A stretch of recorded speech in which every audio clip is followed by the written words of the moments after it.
اور اسی طرح کی بہت سی جگہیں تھی. بزرگوں سے ملتے ہوئے جیلان بھی آپ گئے ہیں. یہ بھی بتایا جاتا ہے کہ حضرت غوث پاک رحمت اللہ علیہ سے آپ کی ملاقات جیلان میں ہوئی ہے، اور اس وقت غریب نواز کی عمر اتنی تھی کہ مسیں بھیگ رہی تھیں، یوں سمجھ لیجئے، اور غوث پاک کی عمر یہ تھی کہ رواں رواں سفید ہو چکا تھا. افغانستان ہو کر آپ سندھ کے راستے آئے، پھر ملتان آئے، پھر دہلی آئے، پنجاب کے کچھ حصے میں گئے اور یہاں پہنچے. درگاہ کمیٹی ہر سال کی طرح اس سال بھی جو ہے جو انتظامات کرتے ہیں وہ پورے ہو چکے ہیں، اور اس سال تھوڑی گرمی زیادہ ہونے کی وجہ سے ہم نے اس چیز پہ زور دیا ہے کہ باہر سے آنے والے زائرین کو ٹھنڈا پانی پینے کے لیے مہیا ہو. ہم نے 2 کولر اور مزید ٹیپس لگائے ہیں، نل لگائے ہیں، جس میں ٹھنڈا پانی ہمیشہ آتا رہے گا. یہ انتظامات تو یہاں ہو رہے ہیں، اور گرمی کی وجہ سے جب زائرین لائن میں کھڑ کے جانا پڑتا ہے، کیونکہ زائرین کی اتنی بڑی تعداد میں یہاں آتے ہیں کہ ایک طرف سے جانے کے لیے اور ایک طرف سے آنے کے لیے انتظامات ہوتے ہیں. کیونکہ جب خدام خدمت کا وقت ہوتا ہے اس وقت ہی صرف درگاہ شریف کے دروازے بند ہوتے ہیں، باقی تمام وقت پہ جو ہے کھلے رہتے ہیں، اور زائرین کا تانتا لگا رہتا ہے. اس لیے زائرین کے پاؤں جو ہے گرمی میں لائن میں کھڑے ہوئے ان کو تکلیف نہ ہو، اس کے لیے ہم نیچے کارپیٹ بھی ڈالنے کی پوری کوشش کر رہے ہیں. اور جہاں تک شامیانہ وغیرہ ہے، آپ نے دیکھ رہے ہیں گرمی ہے، اس لیے سارے دن جو ہے زیادہ تر اس میں چھاؤں کے لیے ہم نے شامیانہ بھی لگوائے ہیں. اور جہاں شامیانہ بہت ہی خراب ہو چکے تھے یا ان کی مرمت کی ضرورت تھی، یہ ساری چیزیں بھی یہاں ہو چکی ہیں. اور پرشاسن کی طرف سے بھی کافی سیکیورٹی کو لے کے جو ہے انہوں نے سارے بندوبست کیے ہیں. خواجہ کے در پر آنے والے زائرین کا ماننا ہے کہ یہاں آ کر نہ صرف انہیں دلی سکون ملتا ہے بلکہ ان کی مرادیں بھی پوری ہوتی ہیں. بہت زیادہ خوشی ہوتی ہے یہاں آنے کے لیے. ہم ہریانہ میں رہتے ہیں، ضلع گڑگاؤں میں، وہاں سے آتے ہیں الہ آباد، گھر سے ان بچوں سب کو لے کے آتے ہیں. خواجہ کے دربار میں آئیں اور لنگر نہیں چکھا تو مانو زیارت پوری ہی نہیں ہوئی. یہ لمبی چوڑی لائن لنگر کھانے والوں کی ہے، جس میں امیر سے غریب سب ایک ہی لائن میں کھڑے نظر آتے ہیں. زائرینوں کا ماننا ہے کہ خواجہ غریب نواز کا لنگر ہی ہے جس کے کھانے سے کئی پریشانیاں دور ہو جاتی ہیں. مراد جو ہوتی ہے تو مراد پوری ہو جاتی ہے. اور یہ جو لنگر بٹ رہا ہے اس کے جو تندرستی ہے، بیماری سب صفات ہو جاتی ہے. اس کے لیے لنگر بٹ رہا خواجہ صاحب کا. ہم یہاں 7 بار سے آئے ہیں بھائی، اور جب سرکار بلاتی گئی میں سرکار آتی ہے اور یہاں لائن میں لگ کے لنگر لینا پڑتا ہے. سب مرادیں بیماریاں سب دور ہوتی ہیں ان کے نام پہ، اور کل سے وہ شروع ہے تو اور بھیڑ بڑھے گی. سر میں 3-4 روز سے یہاں آیا ہوں تو 3-4 روز سے لنگر کھا رہا ہوں جب سے اللہ ان سے اچھا طبیعت اچھی ہے. ادھورے خواب میں وقت ہو گیا ایک بریک کا. بریک کے بعد جیسی حاضر ہوں گے تو آپ کو بتائیں گے کہ پورے ملک سے کیسے کچھ تنظیمیں آ کر یہاں پر زائرین کی خدمت کر رہی ہیں.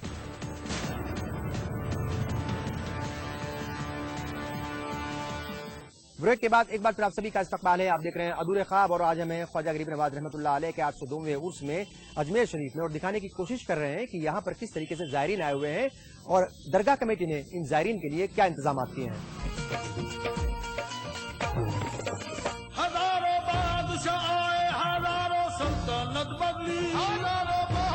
عرس کے دوران بھاری بھیڑ کے چلتے یہاں درگاہ کمیٹی کے ساتھ ساتھ کچھ سماجی تنظیمیں بھی مدد کے لیے آگے آتی ہیں. ملک کے کونے کونے سے عقیدت مندوں کی خدمت کرنے والے بھی عرس کے دوران ہر سال یہاں پہنچتے ہیں. زائرین کی خدمت کا کام انجام دینے والے ایسے ہی کئی سنگٹھنوں سے ہماری ملاقات ہوئی جو صرف اور صرف یہاں آنے والوں کی خدمت کا کام انجام دے رہے ہیں. حضور غریب نواز کی بارگاہ میں جو تشریف لاتے ہیں، جن کی فرسٹ ایڈ میں جو طبی سہولیات جتنی ہم فراہم کر سکتے ہیں، کوشش کرتے ہیں کہ جتنا ہو سکے ہم مریضوں کو میڈیکل فیسلٹیز جو ہے وہ پوری کی جا سکے. یہ ہمارا ایک منصب اور ایک یہ ہے خدمت کا ایک جذبہ ہے، اور اسی کے تحت ہم لوگ سب وہاں سے تشریف لاتے ہیں. بمبئی سے بھی ڈاکٹرز آتے ہیں، بنگلور سے آتے ہیں، میرٹھ سے آتے ہیں، اور اس کے بعد میں حیدرآباد سے آتے ہیں، اور مختلف مقامات سے ہندوستان کے ڈاکٹرز بھی آتے ہیں. اسٹاف بھی ناسک سے آتے ہیں، مہاراشٹر سے آتے ہیں. اور ماشاءاللہ جو پیشنٹس ہے اس وقت جو ہے 9000 کی تعداد میں چل رہا ہے، 4تھا روز ہے، اور یہ مسلسل سلسلہ جاری ہے. آپ دیکھ رہے ہیں اور اس طریقے سے یہ 9 روز تک چلتا رہے گا انشاءاللہ تعالی. اور یہ ہم دعا کرتے ہیں کہ حضور غریب نواز جو ہے اس خدمات کو قبول فرمائے اور اللہ تعالیٰ جو ہے اس خدمت کو قبول فرمائے اور ہمیشہ ہمیں اس طرح یہاں آنے کی جو ہے وہ اس کی صلہ عطا فرمائے اور ایک نئے جذبے کے ساتھ ہم ہر سال یہاں حاضر ہو. یہ ہماری دلی تمنا ہے. ڈاکٹر کے ہاتھ میں شفا چاہیے تو لازمی طور پر جو اس کا ریاض ہے ڈاکٹر کا, جو اس کا تجربہ ہے, وہ یہاں کام کرتا ہے. اب ہم لوگ ایک ساتھ ایک پیشنٹ کو بہت سے بہت 2 منٹ دے سکتے ہیں, مگر ہم لوگوں کو یہ اتنا معلوم ہے کہ شفا تو یہاں سے ملنی ہے. وہ لوگ خوش ہو کے یہاں سے جاتے ہیں. یہ ہم لوگوں کو اتنا دلی سکون اور اطمینان ہے کہ ہم لوگوں کو اس خدمت کے لیے چنا گیا ہے اور ہر بچہ یہاں اپنے ذوق اور اپنے جذبے سے یہاں کام کر رہا ہے. اس میں کوئی اس کو یہ نہیں ہے. ہم لوگ جتنی کوشش کرتے ہیں ان لوگوں کے بیچاروں کا بھی یہ کرتے ہیں. تو 60-70 کا اسٹاف آتا ہے پورا. اس میں دیکھ رہے ہیں آپ کیس پیپر بن رہا ہے, وہاں سے وہ پیشنٹ کو چیک کر رہے ہیں ڈاکٹر صاحب, پھر اس کے بعد یہاں دوا بن رہی ہے, اس کے بعد یہاں انسٹرکٹر بیٹھے ہیں, پھر اگر ایمرجنسی میں وہ انجیکشن ہے, ڈریسنگ ہے, وہ اس طریقے سے یہ عملہ پورا 25-30 جو ہے لوگوں کا اٹینشن بیک وقت ضروری ہے ایک شفٹ میں. ابھی کھانا کھانے کے بعد, صبح ناشتے کے بعد, دوپہر میں کھانے کے بعد 3 ٹائم کی 3 ٹائم کی. کوئی پیسہ نہیں نا, سب ایسا ہی ہے. کوئی بھی زیادہ طبیعت خراب ہوتی تو ایڈمٹ بھی کر لیتے ہیں. ایسے روز ڈیلی دوا لینے بہت آرام ہے. یہاں آئے ہیں چل کے دوا دے رہے ہیں, طبیعت خراب تھی میری, دوا سے فائدہ ہوئی ہے. ہم کو بہت اچھے سے دیکھ رہے ہیں, اخلاق محبت سے دیکھ رہے ہیں. اس کے بعد ادھورے خواب کی ٹیم رخ کرتی ہے وشرام استھلی کا. اجمیر سٹی سے قریب 12 کلومیٹر دور بنی اس وشرام استھلی پر ہزاروں زائرین ٹھہرے ہوئے ہیں.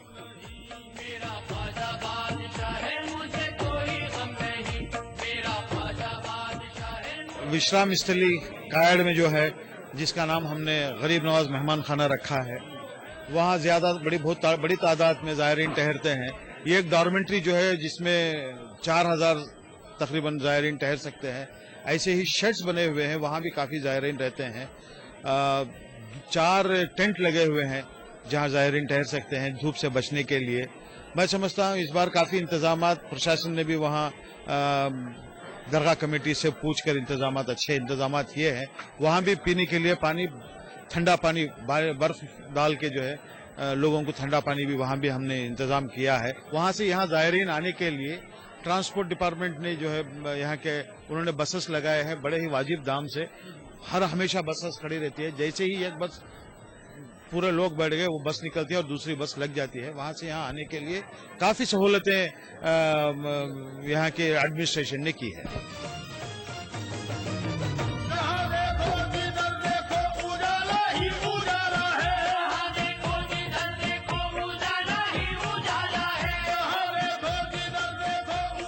پردیش سرکار اور استھانی پرشاسن کی طرف سے یہاں بجلی, پانی, سڑک اور سواستھ جیسے سبھی ضروری انتظامات کیے گئے ہیں.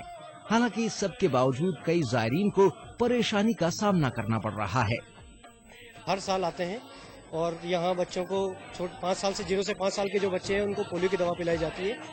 اور یہاں باہر سے آنے والے ہر بچے پولیو پی کے جائیں, یہ ہمارا لکشیہ رہتا ہے کہ کوئی بچہ چھوٹ نہ پائے. ہر بچے کو یہاں پولیو دوا پلائی جائے.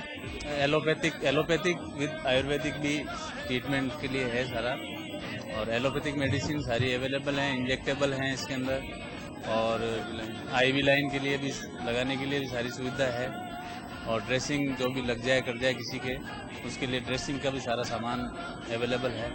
کوئی ایمرجنسی ہو تو اس کے لیے بھی ساری سویدھائیں ہیں. پچھلی بار ہم یہاں پہ 2 اسٹاف تھے, حالانکہ سنبھالی تھی ویوستھا, لیکن تھوڑی سی ہمارے کو لگا تھا کہ اسٹاف کی کمی, تو ہم نے بولا تو اس بار ایکسٹرا اسٹاف لگایا. اب کی بار مطلب الٹی دست وغیرہ کے پیشنٹ زیادہ, ڈائریا وغیرہ کے زیادہ آتے ہیں, تو اسی حساب سے انتظام کیا ہماری جو بات. ہمارے ایمبولینس ہے جس میں الگ اسٹاف ہے. ویسے ہمارے پاس 4 بیڈ ہیں جس میں ہم مطلب ایڈمٹ بھی کر سکتے ہیں اور کافی حد تک ہم ایمرجنسی یہاں پہ سنبھال سکتے ہیں.